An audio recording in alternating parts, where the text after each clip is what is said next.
కృష్ణ పరమాత్మను కీర్తించడం తప్ప మరి ఏ ఇతరము తెలియనటువంటి గోపకాంతలు కృష్ణ పరమాత్మని ఎలా కీర్తించారు, ఎందుకు కీర్తించారు, ఎప్పుడు కీర్తించారు అని ఈ శ్లోకంలో చెప్తున్నారు. ఎలా కీర్తించారట? గోవింద దామోదర మాధవేతి. ఎందుకు కీర్తించారట అది ఈ శ్లోకంలో చెప్తున్నాను వినండి.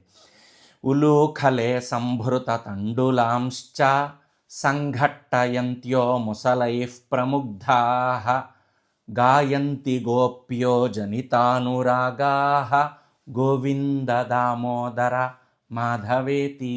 గోవింద దామోదర మాధవేతి. గోవింద దామోదర మాధవ అంటూ కీర్తించారు. ఎందుకు కీర్తించారు?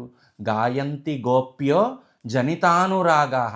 వాళ్ళలో అనురాగం, కృష్ణ పరమాత్మ యందు కేవల ప్రీతి, కేవల ప్రేమ, అనురాగం జనించిందిట. జనిత అనురాగాః. అలా జనించినటువంటి అనురాగంతో రోళ్లలో నిండా ధాన్యం పోసి వాటిని కొట్టనం చేస్తూ, అంటే దంచుతూ. మీరు ఎప్పుడైనా చూసారా లేదా? పెద్దవాళ్ళు ఎప్పుడో ధాన్యం దంచడం అవి నాకు తెలియదు, కానీ ఆహు ఆహు అంటూ దంచుతారు. వీళ్ళు ఏమంటున్నారు? గోవింద దామోదర మాధవేతి. ఎలా కీర్తించారు?